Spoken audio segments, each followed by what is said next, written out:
Story 1 by Dude McGuington. One night when I was about 15, I was home alone for the evening. I lived in an older two-story house, and I often felt uncomfortable being there by myself at night, especially in my room since it had the door to our creepy attic. Since I was so uncomfortable upstairs, I spent the evening watching TV downstairs, adequately distracted from being by myself. At some point, I decided I was ready for bed and went upstairs to my room. I shared a room and bunk bed with my older brother, but he usually got home late and went to bed way after me. Our bed was pushed into the corner of the room against the wall. The bottom bunk was mine. One night I was pretty tired, so I laid down and fell asleep almost immediately. Shortly after that, I woke up to my brother slapping against the wall by sticking his arm through the gap between the side of the bed and the wall. It's dark, but I can clearly make out his arm smacking against the wall. Annoyed, I tell him to stop, and then roll over to try and go back to sleep. Of course, he keeps slapping the wall, but harder now. I'm getting angry, so I tell him if he doesn't stop, I'm going to hit him. Unsurprisingly, he doesn't listen and starts slapping the wall even harder. At this point, I'm done with his shenanigans and roll over to punch him in the arm. Instead of hitting him, I just hit the wall. A little freaked out that he pulled his arm away so quickly, I get out of bed and rip his covers off to reveal no one there. This scared the hell out of me, and with nowhere else to go, I went downstairs and turned the TV way up, and spent the rest of the evening frightened and alone. Story 2 by Comprehensive Star 374. This happened when I was 16 in the Rocky Mountains. My father and I used to love ghost hunting. He used to do it all the time when he was a teen. He lived in a small town in the mountains that was founded by Mormon pioneers. During our family reunion in his hometown, my dad thought it would be fun to bring me and a couple of my cousins to a cemetery known for being haunted. This cemetery was very small, and many of the Native Americans and pioneers were buried there. It was old and most of the graves were unmarked. I didn't know much about ghost hunting and the rules, so I thought it would be interesting to see if I could capture a recording of their voices. I called out to the space and asked if anyone was there. My cousins tried asking questions as well. We asked if anything could try and make a sound, touch us, or move something. I ended the recording and listened to it, but nothing was on it. Disheartened, we went back to the reunion and fell asleep. The next day, I went to my mom's house. Everything seemed completely normal until I went to bed. That night, I tried to get my dog to come sleep with me, but I couldn't find her anywhere, which was weird because she came to bed with me every night. I was exhausted, so I just went to my room and passed out. In the middle of the night, I jump out of bed for some realize. There was an alarm clock next to my bed. It read exactly 3 o'clock. I sat up and heard a light scratching sound. I couldn't figure out where it was coming from. As that sound grew louder, the doorknob started to jiggle. It slowly turned all the way around and the door creaked open. It opened all the way, and in doorway was a black, smoky-looking creature taller than the frame itself. He had glowing yellow eyes, and I could see its mouth, which had sharp-looking teeth. I immediately threw my covers over my head and started to pray. As I did so, I saw it jolt in my direction. I could feel it jump on my bed. It was almost slithering around, saying things in a tongue I didn't recognize. I was crying and pleading with the universe to save me. I didn't sleep. It stopped around 6 in the morning. I fell asleep after that and woke up around 11. Honestly, I couldn't figure out if the previous night was a dream or reality.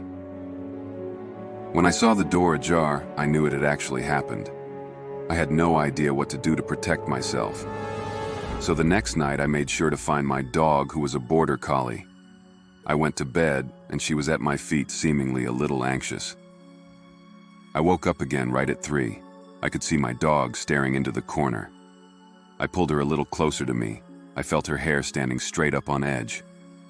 She started growling, and I could see what she was growling at. In the corner of the room, I saw it again, standing and staring at me. Not moving, but smiling awkwardly. My dog was trying to get closer, while growling intently.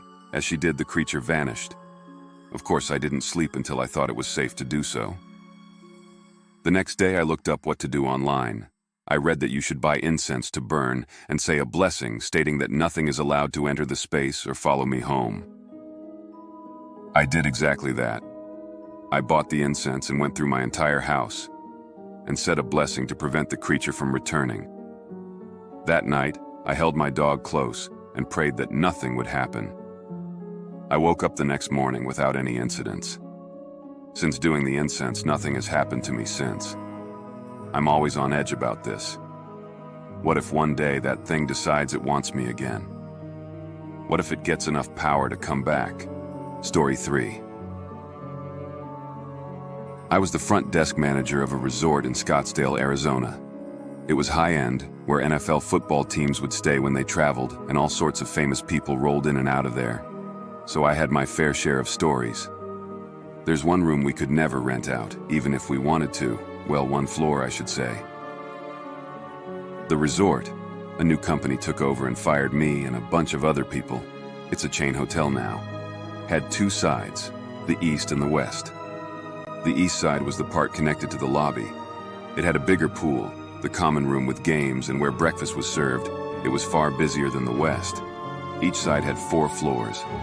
And while the 4th floor on the east was fine, same couldn't be said for the west. The 4th floor of west side was one big room. It had anything you could imagine in there. A grand piano, billiard table, TVs, consoles, full kitchen, a floor of rooms, you name it. That's where we would put teams or bands who came to stay. It belongs to the owner of the hotel. He made it so he could basically live there as he got older. Well, he passed away a couple years into me working there, so we decided to rent it out instead. The first couple of occupants would complain about noises and small inconveniences, but around the 6th occupant, things got really out of hand.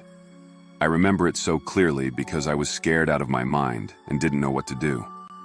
It was about 2 a.m. and I was working the front desk. I got a call from room 410, 4th floor west side, and the caller was panicked and asked to check out immediately. I informed them that I could transfer them to another room or check them out of their stay, and they didn't even consider transferring. They just wanted out. I tried to get an explanation, but all they said was, "I tell you more in the lobby," and hung up. I was confused and waited for them to come down. Eventually they did. They were all out of breath and pale. They explained to me that the music just won't stop. They said the grand piano was playing all night on its own, that the microwave would constantly beep and lights would flicker like strobe lights. I started to get anxious, but I helped them check out. Once that had settled, a few late-night co-workers and I decided to check it out.